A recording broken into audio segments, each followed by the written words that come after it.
Hi, as you heard, I'll be presenting faster, malicious, two-party secure computation with online-offline dual execution, joint work with myself and Mike Rosulek.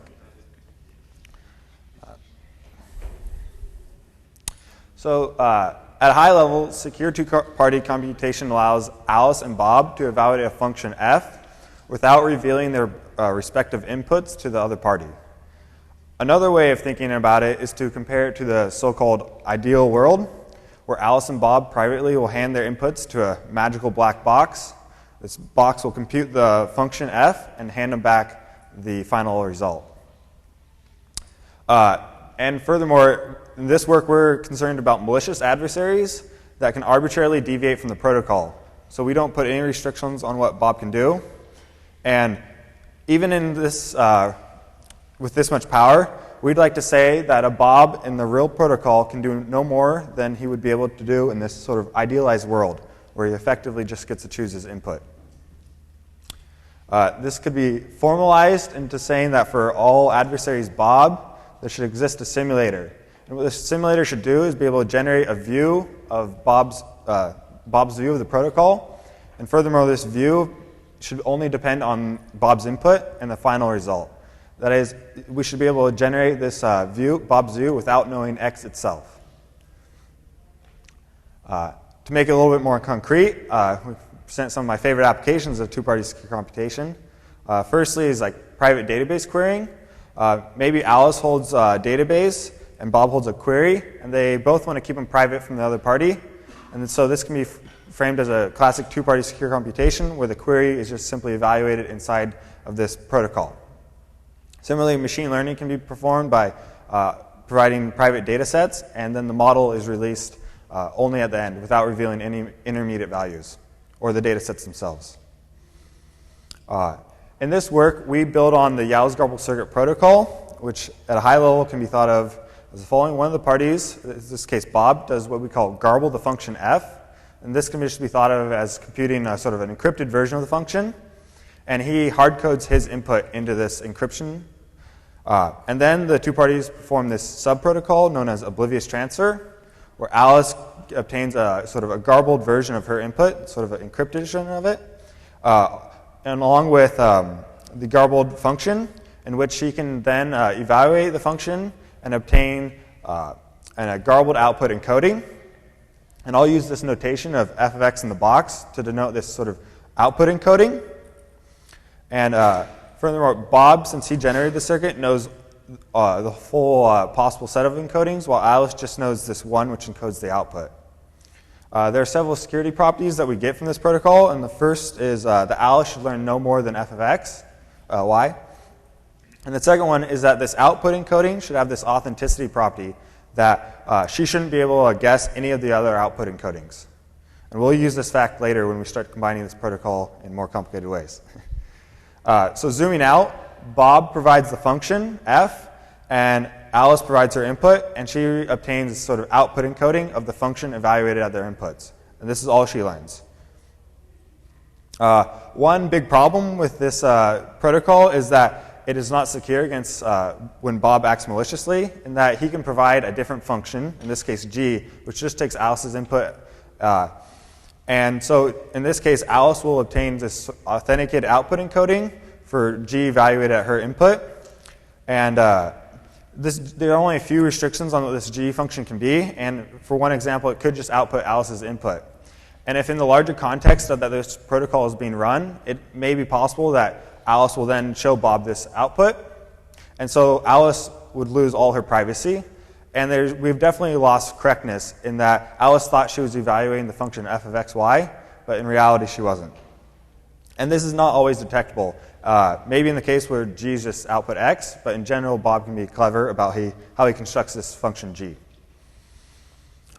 So one of the major lines of research in this area has been how to strengthen this weakness in the Yaos Garble circuit protocol. And one of the promising techniques is known as dual execution, started by Mahassel and Franklin in 2006, in which you simply run this protocol in both directions, where each party gets to specify the function in one of the instances. They proceed by providing inputs, and each of them receive the corresponding output encoding. under different encodings, shown by the subscripts here. And so one idea, the first one was secure against Alice, in that she doesn't get to specify the function, and similarly, the second one is secure against Bob. And now one idea would be simply to compare these two output encodings for equality. However, we have one little hiccup in that because they're under different encodings, you can't directly compare them for equality. And so we define this, or they define this common output encoding, which is just the XOR of the two encodings. And since Alice knows all of hers and she knows one under Bob's, she can compute one output encoding, that is for f of xy, under this common encoding. And so then they can simply compare for equality. Now, assuming that these parties are all honest, the equality check will always say, yes, they are equal. However, if Bob is malicious again, he may provide this other function g, and now Alice will hold an output encoding for g evaluated at x. And so there are intuitively two possible outcomes of equality check. Either they're equal or they're not. In the case they are equal, then Alice will accept her output as, in fact, g of x is the correct value. However, if they're not equal, Alice will know Bob was being malicious, and she'll simply abort and not accept the output. However, from Bob's perspective, he learns two things: the correct output, f of xy, and this single bit of additional information, which can be expressed as this predicate. And so this can be formally said that Bob learns only a single bit of additional information. And we get one other additional security property that is nice, in that Alice will never accept incorrect output, because the only time she holds an incorrect output encoding, the equality check will say no, and she'll simply abort. And so this property will carry over into our protocol as well. Moving forward, Kolesnikov, Mahasel, Riva, and Rosulek in 2015 improved this protocol by adding a technique known as cut and choose. Here, instead of sending one circuit or function in both directions, they send many copies. Shown here I have 4, but in practice they may be more like 40. And then once the circuits arrive at the other party, they check some of them for correctness. And if any were shown to be maliciously constructed, they'll simply abort. And otherwise, they have some confidence that the remaining circuits were at least mostly generated correctly. That's the hope anyways. So they can provide inputs to the remaining unopened instances and obtain this common output encoding. And since right now all parties are honest, they should only get this single output encoding value. And again, we can compare for equality. So great, this sounds good. But however, what happens if Bob is malicious again? Well, first let's consider the case where he just provides one malicious function.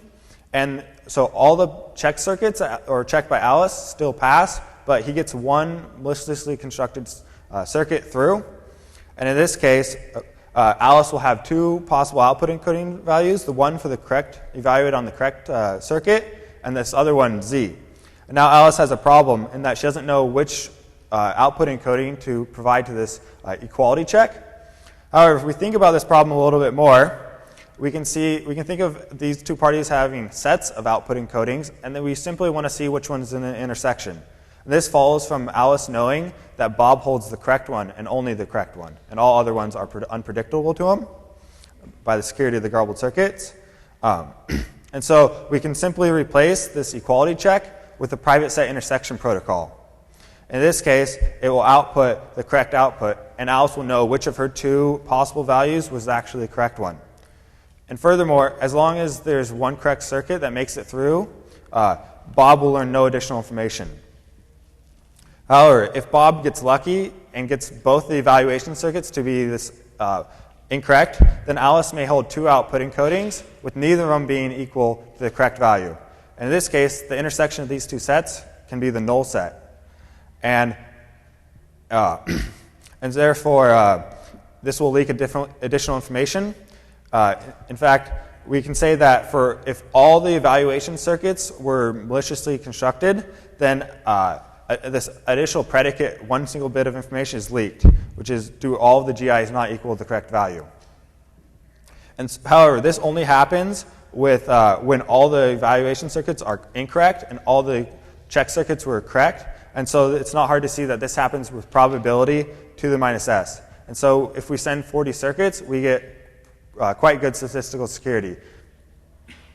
And so in our work, we take this dual execution protocol to the online-offline setting, where we want to evaluate the function f n times.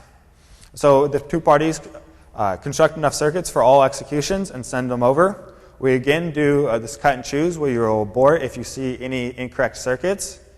And otherwise, we proceed. However, now, instead of needing, so we proceed by mapping the remaining circuits into bins, and a bin will be used per evaluation. However, before we needed like S circuits, but now we need S over log n circuits, where n is the number of evaluations we want to do. And so it might be reasonable to do 1,000 evaluations of this function. And so this would result in an order of magnitude improvement in the number of circuits that you need. And considering that the sending of these circuits is the primary overhead in these protocols, this is a significant improvement. And so the parties can just continue to map the remaining circuits into these bins, n of them. And then later on, they may obtain inputs and would like to evaluate the function f. And so they take some of the bins and run the previous dual execution protocol, evaluate the circuits, input the output encodings into this private set intersection protocol, and reconcile what value they think it should be. However, it's never quite that simple, in that there are several challenges to face when coming from this previous dual execution protocol to the online-offline setting. And first among them was this problem known as input consistency. But first, let's take a second and think about what's going on here. Alice holds many circuits generated by Bob, and vice versa. And we need to ensure that Bob provides the same Y to all of these circuits, or else Bob may provide inconsistent Ys, which could open up an attack vector that he could use to gain additional information. And so we need some way to ensure this. Looking a little deeper, it's not too hard to see that for the circuits that were generated by Alice, which will be evaluated by Bob, it's relatively easy to enforce consistency, in that Bob will use this oblivious transfer protocol to obtain this sort of garbled Y. And it's relatively easy to enforce this property, so that's good. However, it's much harder to enforce this property for the circuits that were generated by Bob. In this case, instead of using this oblivious transfer protocol, which has some security in it, Bob simply just sends this sort of garbled version of his Y for his circuits. And so Alice has no straightforward way of ensuring that he sent a consistent Y between his circuits, or that the Y that he sent for his circuits is consistent with the ones he obtained using oblivious transfer. However, we noticed that we can have Bob tell Alice a relationship between the actions that he'll perform when he does the oblivious transfer and the actions that he'll perform when he sends his inputs for his circuits. And furthermore, we'll have him report this relationship in the offline phase before we do the cut and choose. During the cut and choose, we'll open some of these circuits and we'll check that Bob did in fact tell the truth about this relationship. And then given this, showing in the online phase, Alice will enforce that he sends inputs consistent with this relationship, which implies that at least one of the circuits held by Alice has a relationship which is followed. And so at least one of the evaluations that Alice holds will in fact evaluate to the correct value, or output encoding. And if you recall from the previous slide, all we need for the PSI protocol to succeed is that she holds at least one circuit which was correctly constructed, which we just satisfied. And so in fact, this is all we needed. And so we can ensure that Bob sends consistent inputs. And furthermore, unlike some previous approaches, our technique requires almost no cryptographic operations in the online phase, which cannot be said for some of the other techniques. And so this is one of the reasons why we get good performance, which I'll show later. The second major challenge was how to instantiate this private set intersection protocol. The prior works had just left it as a sort of an open question how to best do it. However, when we were implementing it, we saw that this PSI protocol from Pincus, Schneider, and Zona of 2014, presented here actually, was the fastest. However, it was only in the semi-honest setting, and it did not obtain malicious security. To give some intuition about why it's not malicious secure, first of all, let me say what it is.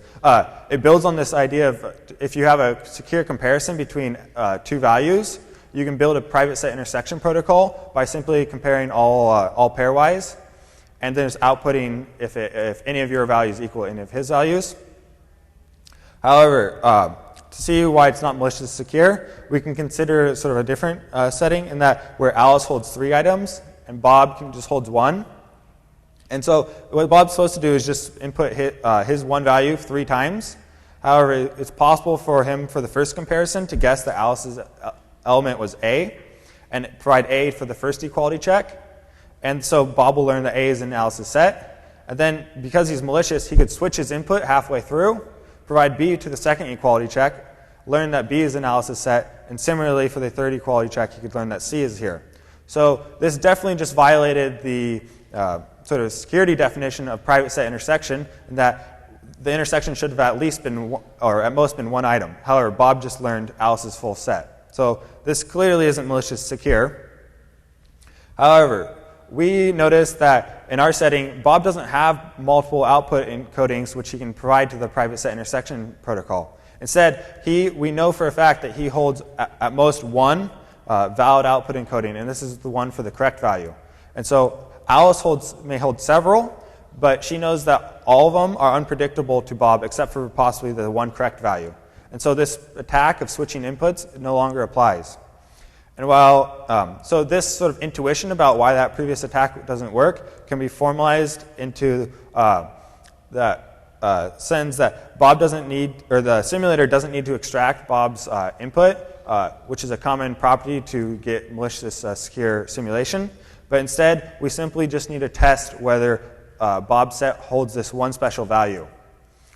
And so in this way, we are able to show that this PSI protocol is actually malicious secure in our restricted setting, where Bob will know at most 1 of these inputs. And so our final private set intersection protocol is just to use this private equality test to compare all pairwise, except for we show that it is actually malicious secure. Now for talking about performance of our protocol and implementation, we evaluated the AES function and the SHA-256 function, and we compare ourselves to the prior fastest work of Rindal Riva 2015. They were also in this online-offline setting. We do some preprocessing, and in our online time for evaluating the AES circuit required just 1.3 milliseconds compared to their 7 milliseconds, and almost 5x improvement. We also receive an even bigger order improvement in the offline phase, requiring just 5 milliseconds compared to their 74. And similarly, for the larger SHA-256 circuit, we see a large improvement, requiring just 8.1 milliseconds to their 33.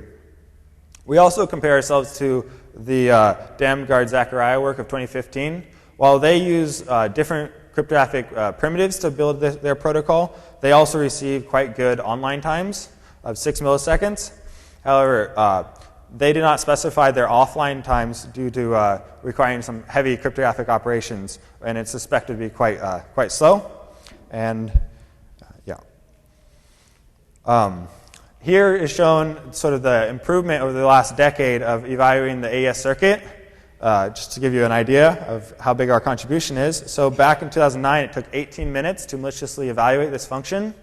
And there was some headway made in 2012, bringing it down to just about 3 seconds. However, we show that provide a significant order of magnitude improvement from the prior work of Rindal Riva, just requiring 6 milliseconds. And furthermore, if you compare ourselves to Moore's Law, just for fun, I guess, we can see that this improvement is not just from faster computers. In fact, we are actually introducing many cryptographic improvements to these protocols, which make them substantially faster. And we aren't just running on bigger computers, because the 2012 work was on a 64-node cluster, followed by performing on a GPU. However, the last 2 works of Rindal Riva and R was performed on an equal benchmark using an Amazon AWS machine, which had like roughly 36 cores or so. It's pretty reasonable. And so in summary, I guess I'd like your takeaway to be that For certain functions at least, we can get extremely fast online times with pretty modest offline times of just 5 milliseconds for the AES circuit. And our dual execution protocol also gets several security advantages over some more classical cut and choose approach. It's a different approach to get malicious security, which was sort of used by the Linda Riva work, in that in the worst case, we still leak only a single bit of information. And secondly, when we do fail, we still obtain guaranteed output correctness, in that the honest party will never accept an answer that was not correctly generated, because the PSI protocol will fail in that case, and this is detectable. And for future works, we are looking into combining our work with the work of Damgard Zachariah 2015, in that we could perform a fast offline phase and then use their protocol in the online phase and gain sort of this function-independent property, in that we could compute any function without having to decide on it during the offline phase. And furthermore, we think some of the advances that we came up with in this setting of online-offline can also be transferred to the single execution setting, in that one possible approach would be to break the circuit up into smaller chunks, which is a line of active research. This concludes my talk on faster, malicious, two-party secure computation with online-offline dual execution. All the source code for the implementation can be found on GitHub at that address. Thank you.